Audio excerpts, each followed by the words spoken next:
Communication and Electronic Engineering. I have completed Master degree in Computer Science and Engineering as well as Master degree in Public Health from American University of Slovenia Nation. So, thank you for giving me this opportunity to present my paper, Ethical Challenge in Modern Healthcare, a review of key issues and practical solutions. Background, medical ethics guides safe and fair healthcare decisions, technological advancement increases ethical complexity, key concepts. What are the methods? Methods is descriptive literature review, peer-reviewed articles and ethical guidelines, international health standards analyzed. So what are the key ethical challenges that we face?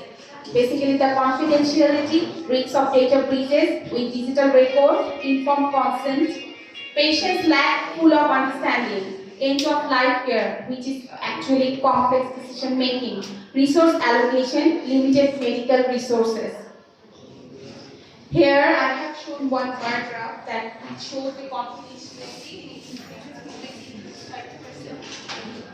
which basically means that electronic data which breaches easily. So this is one of the fundamental common ethical issues in our country that to protect our data. It has been seen more common in government hospitals that digital records or electronic records are not safe, which as overall if you compare to the private hospital, the data records are much more safe because it is expensive. And informed consent. Informed consent, patients usually do not understand about their medical procedure or treatment and the risk. So the medical staff or the healthcare profession's duties are to explain before they sign any agreement.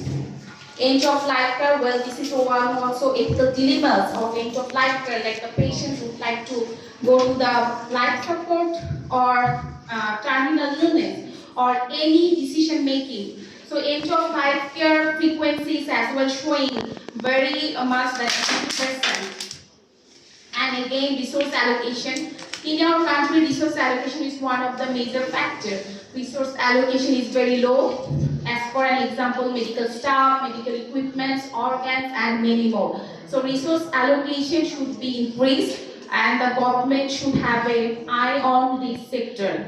AI in healthcare. Obviously, this is emerging. This is usually used in USA, but have you seen in our country, AI in healthcare is very negligible. That is emerging day by day, but it's actually not appropriate, like established in our country healthcare system. And again, if it's established, then there is also a common ethical issue about data breaches. Electronic data records usually breaks easily. So I have discussed so far all the issues. So what are the solutions? The practical solution is strengthening ethical training, clear institutional policies, improved communication with patients, continuous professional development. Conclusion, ethical practice, improve patient trust, training and policy development are essential. Ethical competence leads to safer, fairer care. Thank you very much. Thank you for the nice presentation. And any question or comments to have from the audience?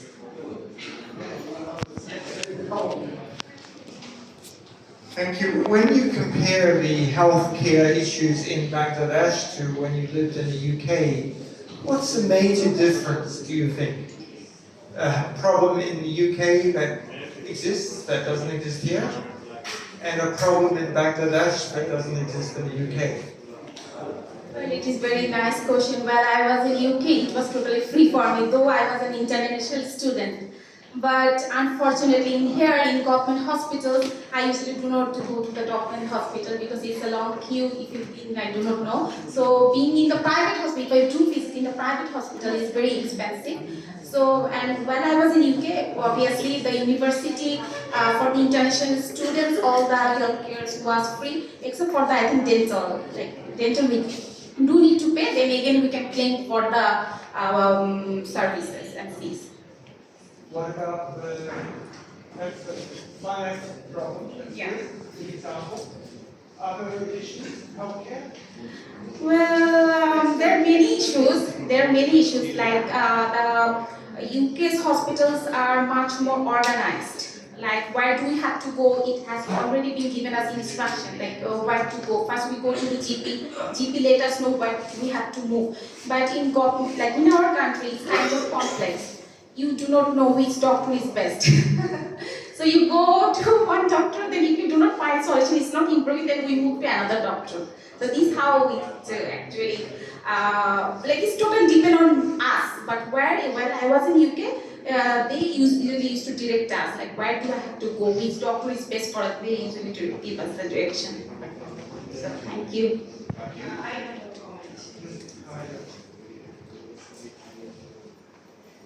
Actually, I think you did not compare the health system of the UK and Bangladesh. So it was not a comparative study, so far I understand. So, because you studied in a very welfare state, but you also need to understand the person you are from Bangladesh, so it's a populous country, and we have a big group of population who are in a low and middle income countries. And I think you can also acknowledge that government facilities are overcrowded with the limited resources, so sometimes we need to compromise the quality. So, and as you say that everything is very systematized, maybe this country also started to do the systematized things. And regarding the AI, I think for your information, the AI is already in the place. So it's not like that Bangladesh has not done anything regarding the AI. The university I am working and the medical college you are, at least AI technology is everywhere. So one thing is true that we have a long queue. However, we also heard that in the developed countries, they also have a very long queue. So if they have a insurance system or like a private insurance system, they can get the queue earlier. But being a student, we always been privileged because I also had an opportunity to study outside. So for a student, it is a privilege. So maybe there are things, but I think at this situation, not to compare, rather than what we have learned, the best thing we can implement here, and we also have a lot of best thing which we can share with them. Thank you.